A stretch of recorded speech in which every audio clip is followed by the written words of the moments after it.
Nous allons commencer aujourd'hui une nouvelle série qu'on va appeler la série de l'été. Et cette série s'intitule « Jésus l'a dit ». Quand Jésus a exercé son ministère sur la terre, il a beaucoup enseigné, beaucoup parlé, et à chaque fois, ses paroles étaient pertinentes et percutantes. Au point qu'à un moment donné, des religieux, des chefs religieux ont envoyé des hommes pour l'arrêter. Et quand ces hommes se sont retrouvés devant Jésus, ils l'ont entendu parler et ils n'ont même pas pu mettre la main sur lui. Et quand ils sont revenus vers leur responsable leur a dit « Mais vous ne l'avez pas ramené vers nous ?» Et ils ont dit « Mais jamais homme n'a parlé comme cet homme. » Il avait des mots percutants. Il avait des phrases chocs. Ne cherchez pas l'origine des punchlines, ça vient de lui. C'est lui qui savait donner des paroles importantes. D'ailleurs, certaines sont devenues cultes, même encore aujourd'hui. Rendez à César ce qui est à César et à Dieu ce qui est à Dieu. Que celui qui est sans péché jette le premier la pierre, d'où l'expression « jeter la pierre à quelqu'un ». Et je pourrais multiplier des exemples comme cela où nous voyons des paroles de Jésus qui, aujourd'hui encore, imprègnent notre société. Alors, tout au long de cet été, on va s'arrêter sur quelques paroles, quelques versets chocs que le Seigneur a pu donner. Et ce matin, j'ai choisi celle-ci, celle qui se trouve devant vous, Jean 14, versets 12 à 14. Je vous le dis, si vous demandez quelque chose en mon nom, je le ferai. C'est puissant, hein? C'est extrêmement important de répondre à la question ou de connaître la réponse à cette question. C'est quoi demander quelque chose en son nom? C'est vraiment important de connaître la réponse parce que la promesse qui est attachée à cela est puissante. Je le ferai. Si vous me demandez quelque chose en mon nom, quelle que soit cette chose, je le ferai. C'est puissant. Donc c'est important, je le répète, de connaître la réponse à cette question. C'est quoi demander quelque chose au nom de Jésus? Tout d'abord, ce n'est pas une formule magique. Ce n'est pas parce que je vais prier et que je vais terminer en disant « au nom de Jésus » que j'ai prié forcément au nom de Jésus. Ça s'est passé il y a quelques temps de cela dans un pays fortement christianisé. Un prof chrétien s'est retrouvé à corriger des copies de philo, c'était l'épreuve du bac. Et à un moment donné, il s'est retrouvé devant une copie pratiquement blanche.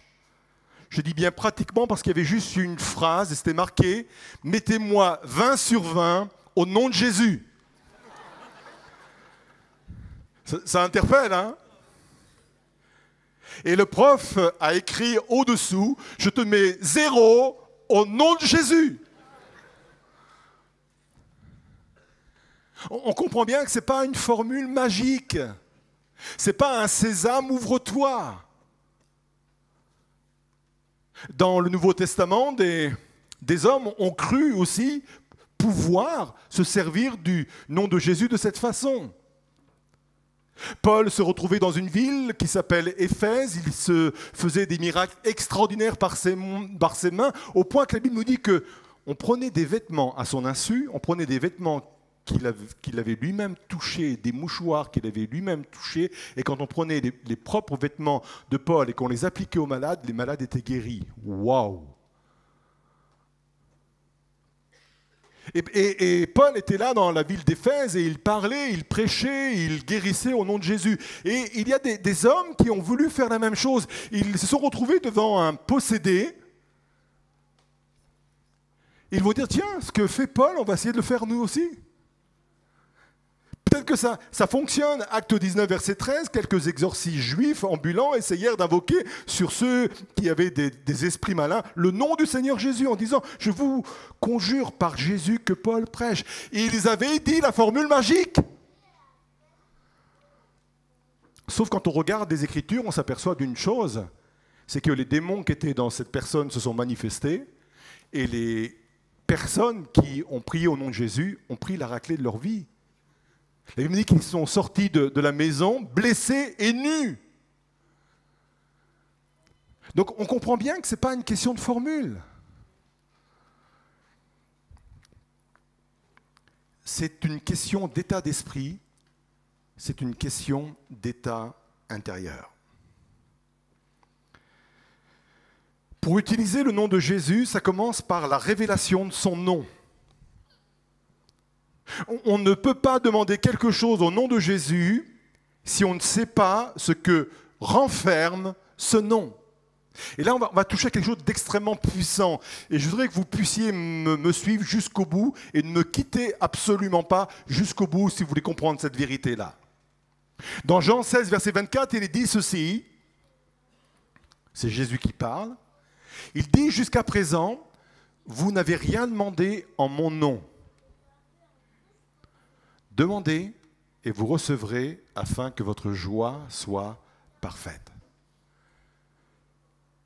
Et il ne dit pas « Jusqu'à présent, vous n'avez pas prié. » Il ne dit pas « Jusqu'à présent, vous n'avez rien demandé. » Il dit « Jusqu'à présent, vous n'avez rien demandé en mon nom. » Et la question qu'on peut se poser est la suivante. Pourquoi Jésus attend Jean 16 pour lui faire cette remarque ? Pour une simple raison, c'est que les disciples qui l'entouraient n'avaient pas encore eu la révélation puissante du nom de Jésus. Ils savaient appeler Jésus par son prénom, Jésus, mais ils n'avaient absolument pas conscience de tout ce qui se retrouvait dans le nom même de Jésus. Et ça, c'est extrêmement important. Il y a dans le nom de Jésus une puissance extraordinaire qu'il faut découvrir.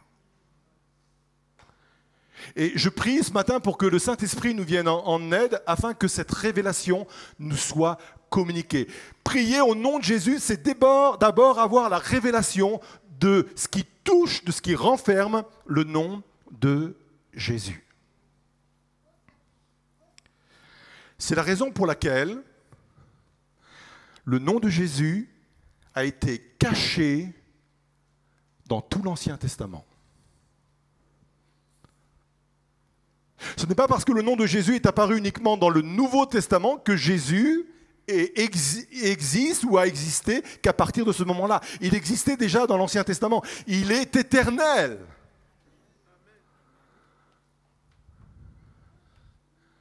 Il est même apparu à plusieurs reprises dans l'Ancien Testament. L'ange de l'Éternel, c'est l'apparition de Jésus. Mais son nom est resté caché.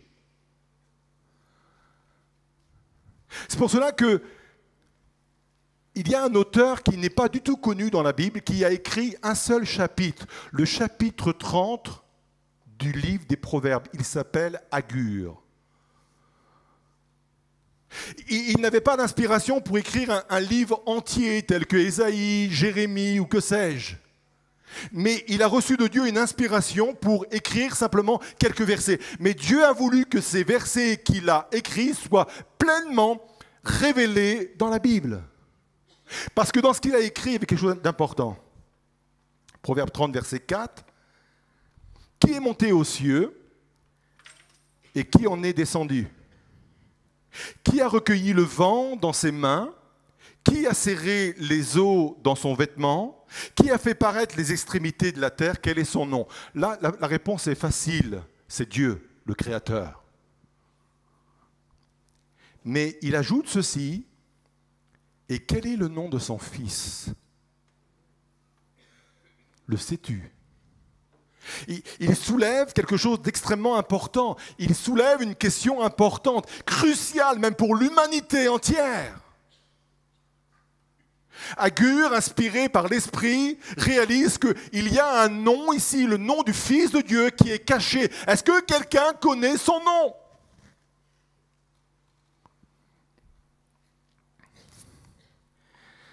Il a fallu attendre les évangiles pour que le nom nous soit révélé. Et vous savez quoi? Les parents n'ont rien pu dire sur le choix du prénom. Ça leur a été imposé. Un ange est venu, s'est adressé au père, à la mère, et leur a dit, vous l'appellerez du nom. Et là, je suis sûr, quand il a commencé à dire cela, l'ange, tous les autres anges dans le ciel étaient comme ça. Qu'est-ce qu'il va dire? Daniel? Non. L'ange a dit, tu l'appelleras Jésus.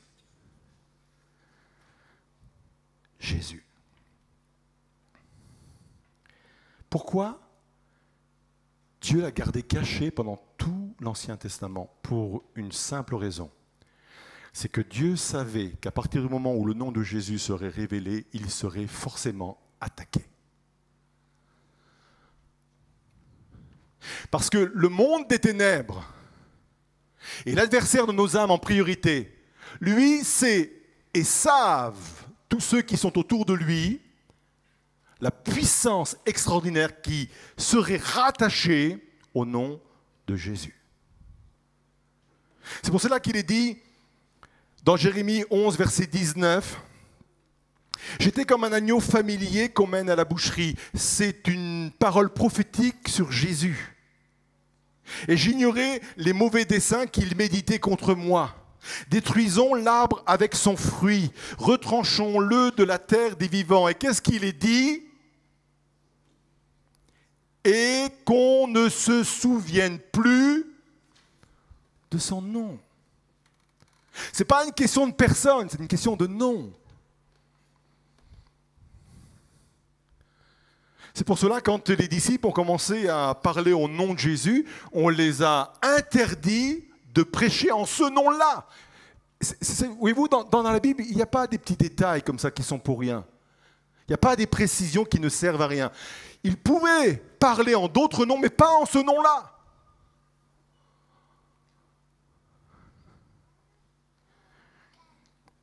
Il est même dit dans Acte 9, verset 21, « Et tous ceux qui l'entendaient étaient dans l'étonnement et disaient, n'est-ce pas celui qui persécutait à Jérusalem ceux qui invoquaient ce nom ?» Et celui dont il est question, c'est l'apôtre Paul qui vient se convertir. Et il est dit de lui, il avait une mission, c'était de persécuter pas n'importe qui, pas ceux qui venaient apporter une nouvelle religion, mais ceux qui venaient et qui invoquaient ce nom-là. Vous êtes toujours là? On continue alors? Restez. Hein? Philippiens 2,9, il est dit, c'est pourquoi aussi Dieu l'a souverainement élevé et lui a donné le nom qui est au-dessus de tout nom. Et c'est là où la révélation est importante. Dieu a donné à Jésus un nom qui est au-dessus de tout nom. Suivez-moi. Dans l'Ancien Testament, Dieu s'est présenté sous différents noms. Il y en a beaucoup, hein? Il y a tous les Jéhovah. Alors, soyez rassurés, soufflez. Le mot Jéhovah n'est pas réservé simplement à un mouvement religieux qu'on connaît tous. Le mot Jéhovah, il est d'abord dans la Bible, d'accord? On restait alors, d'accord? Jéhovah Jiré, l'Éternel pourvoira. Jéhovah Rapha, l'Éternel qui guérit. Jéhovah Shalom, l'Éternel est ma paix. El Shaddai, Dieu Tout-Puissant. Et il y en a foison.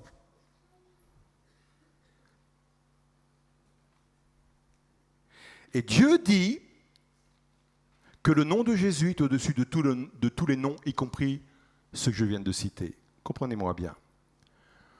Dieu a voulu que dans le nom de Jésus soient enfermés tous les noms de Dieu.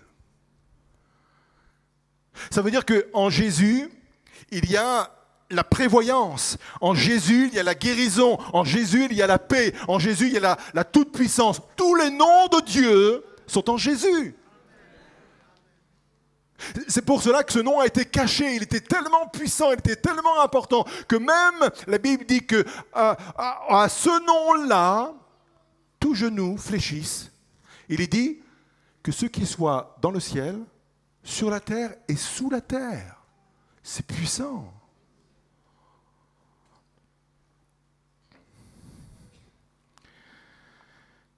Donc prier dans le nom de Jésus, c'est avoir conscience de prier celui en qui est enfermé tous ces noms-là. C'est pas prier un prophète, c'est pas prier un petit Dieu ou un demi-dieu, c'est prier quelqu'un en qui il y a toute puissance et tout pouvoir. C'est pour cela qu'un des autres noms de Jésus, c'est Emmanuel, Dieu avec nous, la plénitude de Dieu en Jésus.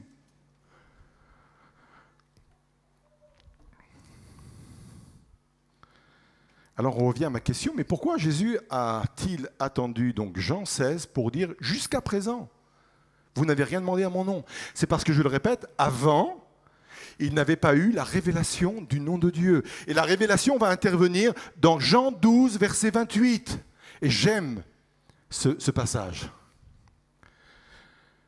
Jésus s'adresse à son Père et il dit « Père, glorifie ton nom ». De quel nom il est question? Puisque Dieu a plein de noms. Et là, il y a une voix du ciel qui se fait entendre. Et cette voix du ciel, c'est une voix sans doute d'un ange. Il dit ceci, « Je l'ai glorifié et je le glorifierai encore ». Il est question du nom. Et le nom dont il est question, c'est le nom de Jésus. La foule qui était là et qui avait entendu disait que c'était un tonnerre. D'autres disaient, un ange lui a parlé. Jésus dit, ce n'est pas à cause de moi que cette voix s'est fait entendre, mais c'est à cause de vous. Bref, d'une façon puissante, Dieu va révéler à ceux et celles qui sont là par la voix d'un ange que le nom qui est attaché à la personne de Jésus, c'est un nom extrêmement puissant.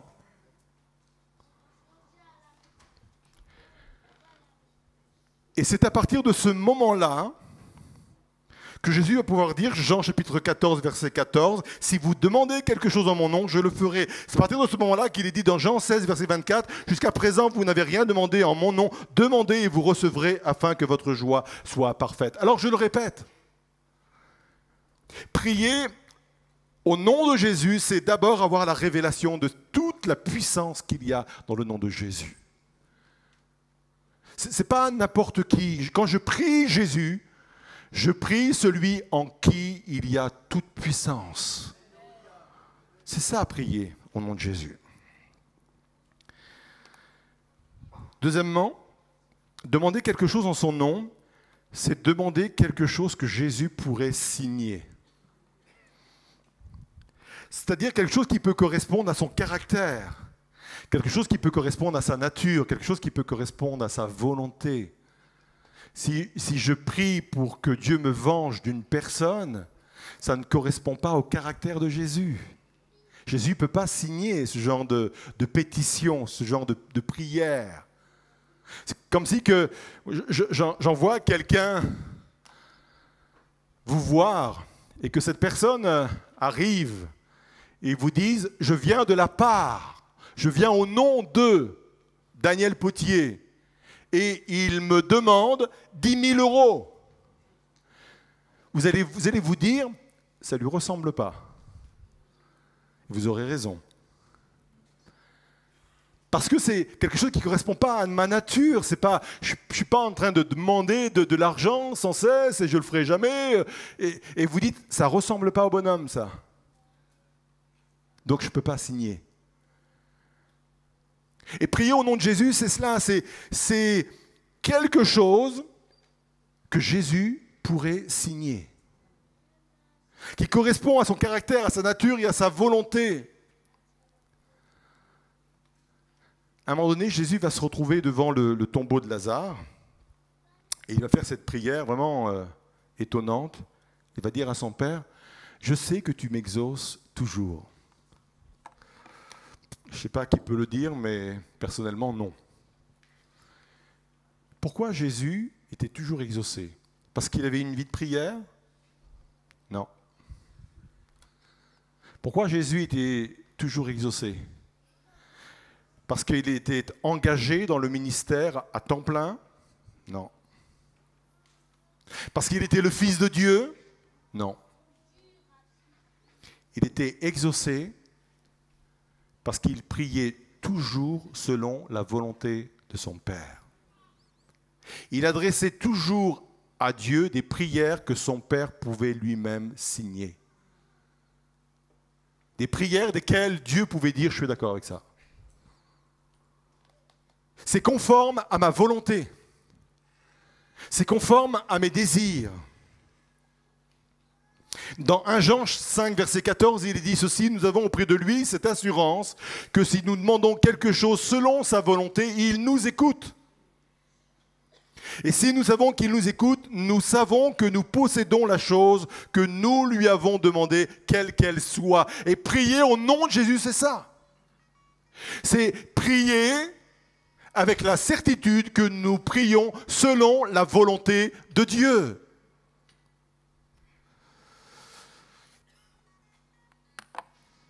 L'apôtre Paul, à un moment donné, a prié 3 fois. Restez avec moi. A prié 3 fois et il n'a pas été exaucé. Et on pourrait dire, mais quand même, c'est l'apôtre Paul, un homme de foi. Il s'est prié, il a été exaucé à plusieurs reprises. Mais s'il n'a pas été exaucé, c'est parce qu'il n'a pas prié selon la volonté de Dieu. On pourrait dire, il n'a pas prié au nom de Jésus. Ça vous choque que je vous dise qu'il est arrivé que l'apôtre Paul n'ait pas prié au nom de Jésus?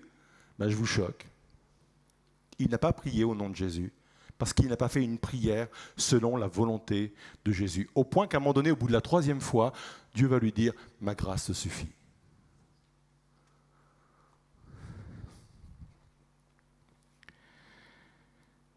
Et enfin, prier au nom de Jésus, c'est une prière que l'on fait en se cachant dans le nom de Jésus.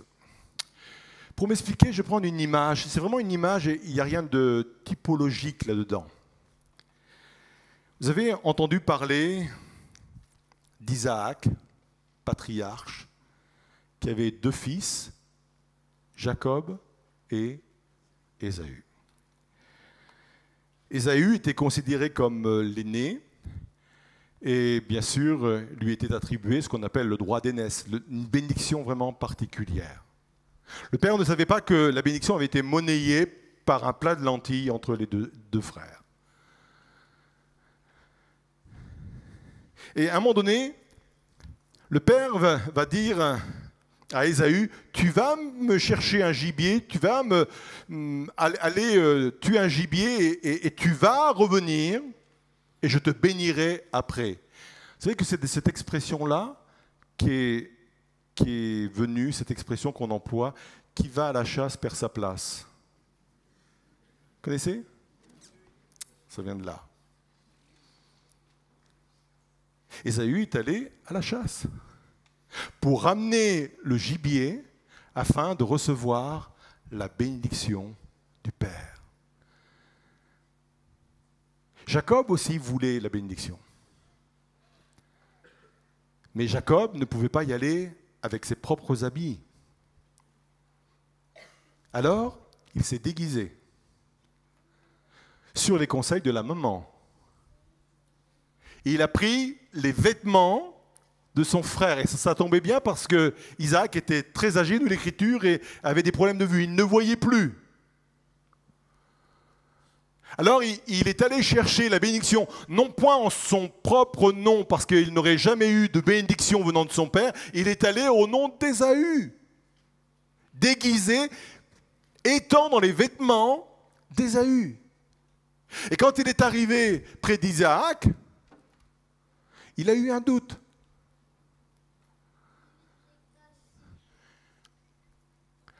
Mais c'est bien toi? Et puis il a reconnu l'odeur qui était sur les vêtements. Il a reconnu également les vêtements.